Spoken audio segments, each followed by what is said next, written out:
नमस्कार दोस्तों, स्वागत है आपका आज की बेहद बड़ी और ज़रूरी खबरों में। लेकिन खबर में आगे बढ़ने से पहले अगर आप भी गरीबों की मदद में उतरी कांग्रेस पार्टी का समर्थन करते हैं तो आप अभी इस वीडियो को लाइक कीजिए और इस लाल बटन को दबाकर चैनल को फ्री में सब्सक्राइब करके घंटी बजाइए और कमेंट में लिखें जय हिंद। रुख करते हैं पहले खबर की तरफ। अखिलेश यादव बोले, कोरोना से प्रदेश बेहाल, मुख्यमंत्री योगी तत्काल इस्तीफा दें। जी हां दोस्तों, समाजवादी पार्टी के राष्ट्रीय अध्यक्ष अखिलेश यादव ने कहा कि प्रदेश सरकार कोरोना संकट और कानून व्यवस्था की बिगड़ती स्थिति पर नियंत्रण पाने में पूरी तरह विफल हो चुकी है। अफसर बेतुके आदेश कर रहे हैं, मुख्यमंत्री असहाय महसूस कर रहे हैं। प्रदेश की बेहाली के मद्देनजर उन्हें तत्काल इस्तीफा देना चाहिए। अखिलेश ने जारी बयान में कहा कि सरकार में निर्णय के स्तर पर गैर जिम्मेदारी और आपाधापी चल रही है। चिकित्सा एवं स्वास्थ्य महानिदेशक कहते हैं कि मोबाइल से संक्रमण फैलता है। अगर ऐसा है तो आइसोलेशन वार्ड के साथ पूरे देश में मोबाइल पर प्रतिबंध लगा देना चाहिए। ऐसे ही पीलीभीत में डीएम ने ईद पर मस्जिदों में नमाज की छूट दे दी और फिर आदेश वापस ले लिया। यह कैसी दुविधा की स्थिति है। अखिलेश ने कहा कि सरकार को मृत श्रमिकों के परिजनों को 10 लाख रुपए की मदद देनी चाहिए। उन्होंने कहा कि कानून व्यवस्था की स्थिति काफी बिगड़ गई है। कोई जिला ऐसा नहीं है जहां कानून व्यवस्था को चुनौती देने वाली घटनाएं ना हो रही हों। प्रदेश को चलाना भाजपा सरकार के वश में नहीं रह गया है। इतनी निष्ठुर व श्रमिक विरोधी सरकार नहीं देखी। विधानसभा में नेता प्रतिपक्ष राम गोविंद चौधरी ने कहा है कि उन्होंने इतनी निष्ठुर व श्रमिक विरोधी सरकार पहले नहीं देखी। 48 साल के सार्वजनिक जीवन में कभी नहीं सुना कि कोई रेलगाड़ी मुंबई से गोरखपुर के लिए चले और उड़ीसा राउरकेला पहुंच जाए। मुख्यमंत्री के संज्ञान में होने के बाद भी श्रमिकों की समस्याएं लगातार बढ़ती चली जाए। यह स्थिति केंद्र व प्रदेश सरकार के माथे पर ऐसा कलंक है जिसे कभी मिटाया नहीं जा सकता है। राम गोविंद ने रविवार को जारी बयान में कहा कि घर वापस आ रहे श्रमिकों के साथ केंद्र व प्रदेश सरकार शुरू से ही दुश्मन जैसा व्यवहार कर रही है। अचानक व अनियोजित लॉकडाउन से रोजी रोटी समाप्त होने की पीड़ा को छोड़िए, दोनों सरकारें इन्हें सकुशल घर भी नहीं पहुंचने दे रही है।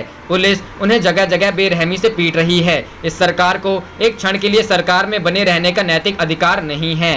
रुख करते हैं अगली खबर की तरफ। कांग्रेस राज्यों में 28 मई से चलाएगी ऑनलाइन मुहिम, लोगों के खाते में 10,000 रुपए डालने की उठाएगी मांग। जी हां दोस्तों, देश में जारी कोरोना वायरस के प्रकोप के बीच कांग्रेस ने सरकार से लोगों के खाते में 10,000 रुपए डालने की मांग की है। कांग्रेस की ओर से कहा गया है कि कोविड-19 संकट के चलते लोगों के मुद्दों को उठाने के लिए 28 मई को पार्टी द्वारा राज्यों में एक ऑनलाइन अभियान आयोजित किया जाएगा।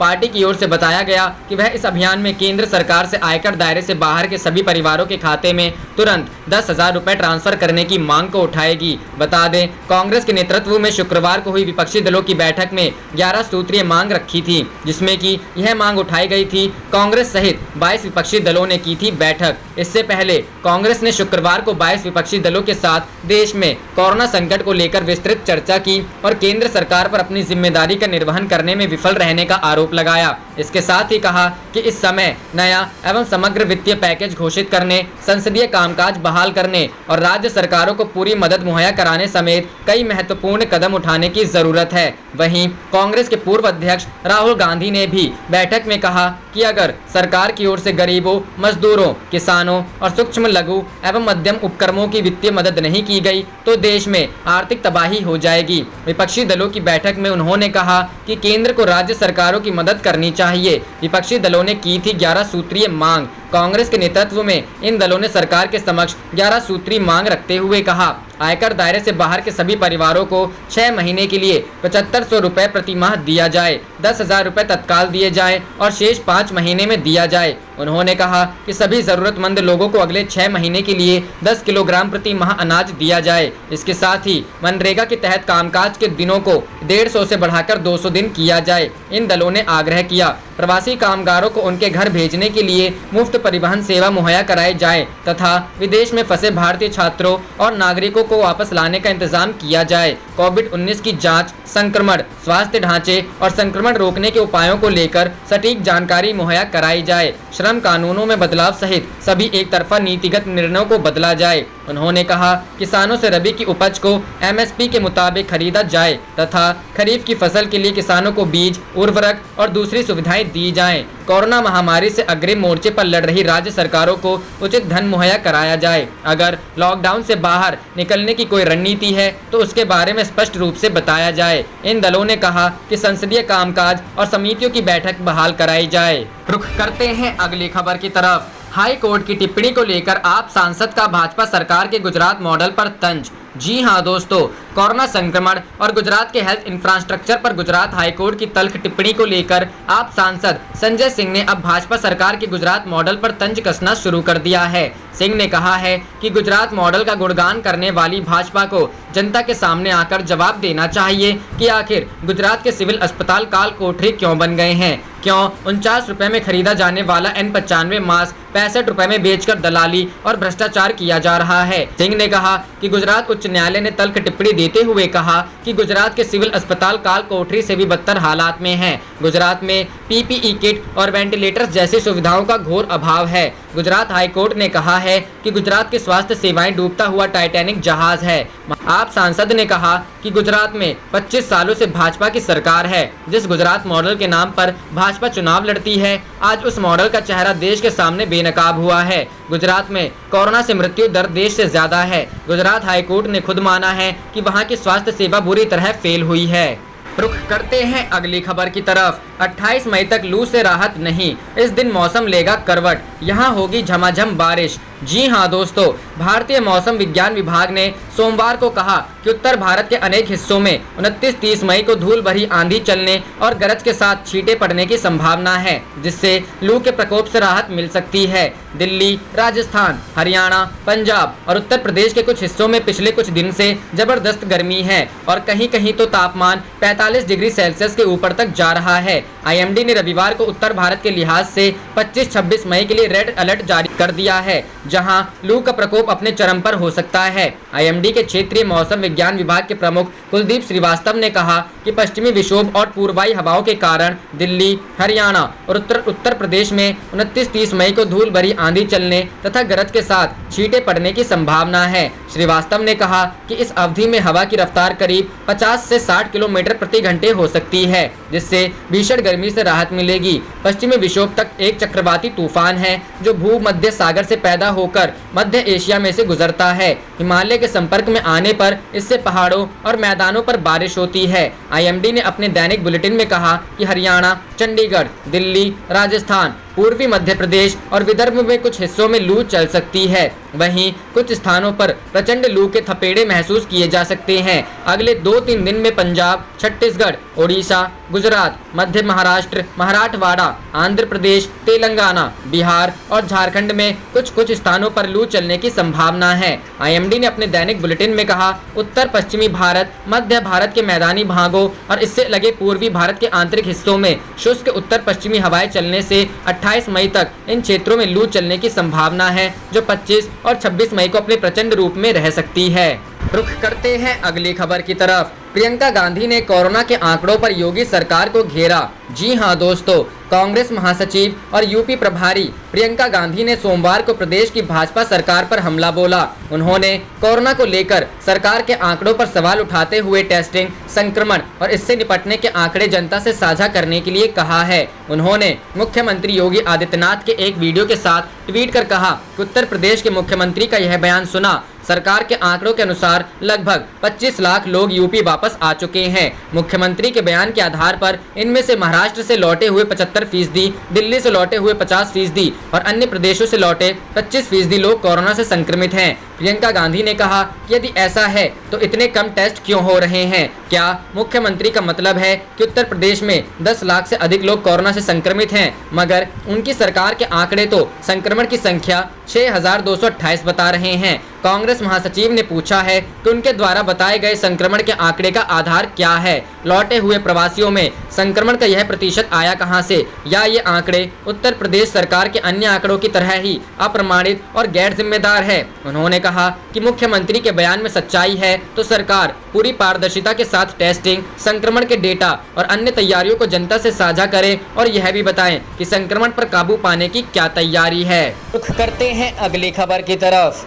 मजदूरों का हंगामा। आनंद विहार से पूर्णिया जा रही श्रमिक स्पेशल ट्रेन 1.5 घंटा रुकी, यात्रियों ने शुरू की तोड़फोड़। जी हां दोस्तों, लॉकडाउन 4 के कारण अलग अलग राज्यों में फंसे मजदूरों को घर पहुंचाने के लिए श्रमिक स्पेशल ट्रेनें चलाई गई हैं। इनमें जाने के लिए सरकार की ओर से कुछ नियम तय किए गए हैं, उसके बाद ही इन ट्रेनों में सफर किया जा सकता है। लेकिन आनंद विहार से श्रमिकों को लेकर पूर्णिया जा रही श्रमिक स्पेशल ट्रेन में मजदूरों के हंगामे की खबर सामने आई है। घटना रविवार की है। डर से भाग खड़े हुए रेलकर्मी। मीडिया रिपोर्ट के अनुसार मजदूरों ने खरीक स्टेशन पर खूब हंगामा किया। वे ट्रेन से उतर गए और स्टेशन पर पत्थरबाजी और तोड़फोड़ करने लगे। मजदूरों की इस हरकत को देखकर रेलकर्मी डर गए और वहां से भाग खड़े हुए। लगभग 1.5 घंटे बाद मजदूरों को जब ट्रेन के चलने की सूचना मिली, तब जाकर वे शांत हुए। भूख से परेशान मजदूरों का कहना है कि वे परिवार और बच्चों के साथ हैं। भूख से उनका बुरा हाल है। इसके बावजूद ट्रेन पहले नारायणपुर में आधा घंटा रुकी गई, उसके बाद पूरा 1.5 घंटा खरीक में ट्रेन को रोका गया। ट्रेन बार बार रोके जाने से सबको परेशानी हो रही है। संक्रमण के डर से भागे रेलकर्मियों ने आरोप लगाया कि मजदूर ने हंगामा करते हुए स्टेशन मास्टर के कमरे को घेर लिया था। एसएम ने कार्यालय का गेट बंद करके किसी तरह से अपनी जान बचाई। वहीं दूसरी ओर रेलकर्मी संक्रमण के डर के कारण वहां से भागे। यह देख मजदूरों ने स्टेशन पर तोड़फोड़ करनी शुरू कर दी। लाइन क्लियर न होने के कारण रोकी गई ट्रेन। नवगछिया स्टेशन अधीक्षक NK तिवारी के अनुसार आनंद विहार पूर्णिया श्रमिक स्पेशल ट्रेन को लाइन क्लियर न होने के कारण खरीक स्टेशन पर रोका गया था, लेकिन ट्रेन रोकने के कारण मजदूरों ने हंगामा शुरू कर दिया। जैसे ही लाइन क्लियर हुई, ट्रेन को खोल दिया गया। इसके अलावा बरौनी के बाद खगड़िया, कटिहार और पूर्णिया में ट्रेन का ठहराव था। नवगछिया में भी ट्रेन आधे घंटे के लिए रुकी, लेकिन सुरक्षा कड़ी होने के कारण यहाँ किसी ने विरोध नहीं किया। रुख करते हैं अगली खबर की तरफ। देश में कोरोना के कुल मरीजों में 33% महाराष्ट्र से। हालात पहले से ज्यादा खतरनाक। जी हां दोस्तों, देश भर में कोरोना वायरस से संक्रमित मरीजों में रिकॉर्ड तोड़ बढ़ोतरी जारी है। इस मामले में महाराष्ट्र की स्थिति सबसे ज्यादा खराब है। 24 मार्च को जब देश में पहला लॉकडाउन लागू हुआ, तब देश में कुल कोरोना मामलों में हर 5वां मरीज महाराष्ट्र से था। लेकिन 2 महीने के बाद जब देश में संक्रमितों की संख्या तेजी से बढ़ते हुए 1.3 लाख के पार पहुंच गई है, तो महाराष्ट्र की हिस्सेदारी कम होने के बजाय 1/3 से ज्यादा हो गई है। पिछले कुछ दिनों में तो रिकॉर्ड तोड़ संख्या में मरीज सामने आ रहे हैं। कोरोना के प्रकोप से भारत 3 महीने से ज्यादा समय से ग्रस्त है। कोरोना के शुरुआती मामलों से लेकर अभी तक सबसे ज्यादा केस महाराष्ट्र से आने का सिलसिला जारी है। 24 मार्च को जब देश में पहला लॉकडाउन लागू किया गया था, तब देश में कोरोना वायरस संक्रमितों की महाराष्ट्र में 5वां हिस्सा था। 2 महीने के बाद जब देश में संक्रमण तेजी से फैला और संक्रमितों की संख्या 1.3 लाख के पार पहुंच गई है, तो महाराष्ट्र की हिस्सेदारी बढ़कर 1/3 से अधिक हो गई है।